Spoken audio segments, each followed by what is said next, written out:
तीनों टाइप के इनहेरिटेंस के एग्जांपल्स। सो सबसे पहले हम लोग देख रहे हैं single level. Single level inheritance के लिए सबसे पहले तो हम बना लेते हैं हमारी मेन क्लास, जिसका नाम है कंट्रोल, मेन फंक्शन। और यहां पे दो क्लासेस बनानी है हमको। पहली क्लास का नाम हमने ए रखा था, दूसरी क्लास का नाम हमने बी रखा था।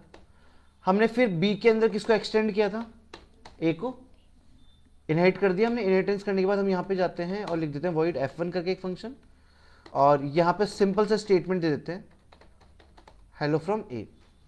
और इसी तरीके से बी क्लास में जाते हैं और बी क्लास में जाके भी एक मेथड या फंक्शन बना लेते हैं, दैट इज वॉइड f2, और इसको यहाँ पे एक स्टेटमेंट दे देते हैं हेलो बी। ठीक है, तो ए क्लास को बी क्लास में इनहेरिट कर दिया। अब ऑब्जेक्ट जो बनाएंगे वो किसका बनाएंगे, सिर्फ चाइल्ड क्लास का, मतलब बी का। तो यहां पे B of X is equal to new B. X dot f1 को कॉल किया, f2 को कॉल किया एंड सेव किया। फिर गए CMD पे, प्रोग्राम को कंपाइल किया और प्रोग्राम को रन किया। तो चाइल्ड क्लास को कॉल करने में पेरेंट और चाइल्ड दोनों के आंसर्स प्रिंट हो गए। नेक्स्ट आता है मल्टी लेवल।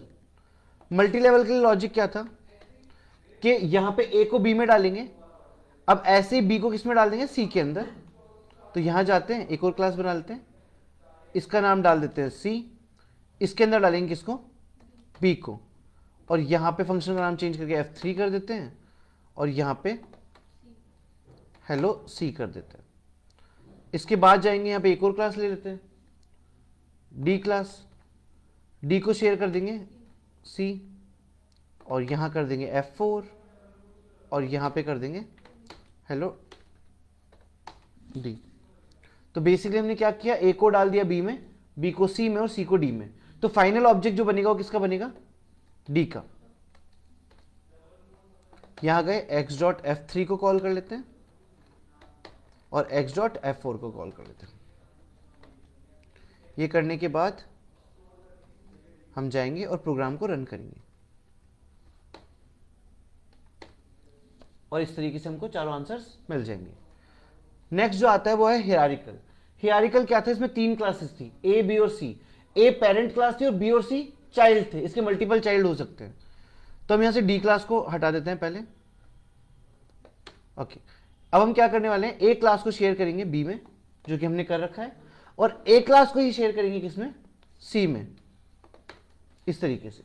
अब यहां पे चाइल्ड जो है वो दो हैं, तो ऑब्जेक्ट भी दो बनेंगे। हर चाइल्ड का ऑब्जेक्ट बनाना कंपलसरी होता है। तो अगर यहां पे चाइल्ड कितने, दो, तो हम पहले ऑब्जेक्ट बनाएंगे किसका, बी क्लास का, उसके बाद हम ऑब्जेक्ट बनाएंगे किसका, सी क्लास का। तो अगर चाइल्ड मल्टीपल है तो ऑब्जेक्ट भी मल्टीपल बनेंगे, जितने चाइल्ड होंगे उतने ऑब्जेक्ट बनाने पड़ते हैं। अब बी के अंदर क्या क्या है, ए का फंक्शन और बी का है। ए के फंक्शन का नाम था f1 और बी के फंक्शन का नाम था f2।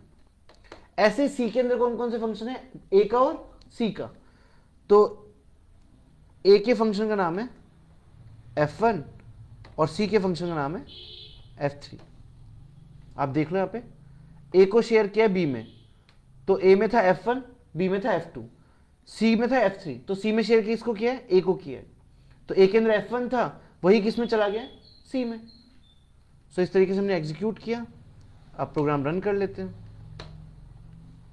तो हमको बी भी दो सॉल्यूशन दे रहा है, ए और बी, और सी भी दो सॉल्यूशन दे रहा है, ए और सी। इस तरीके से हमने तीनों टाइप ऑफ इनहेरिटेंस के प्रोग्राम गो थ्रू कर लिए। नेक्स्ट टाइप ऑफ इनहेरिटेंस हम इंटरफेस से पढ़ेंगे, क्योंकि वो डायरेक्टली एग्जीक्यूट नहीं होते हैं, वो करेंगे नेक्स्ट लेक्चर में। Thank you so much.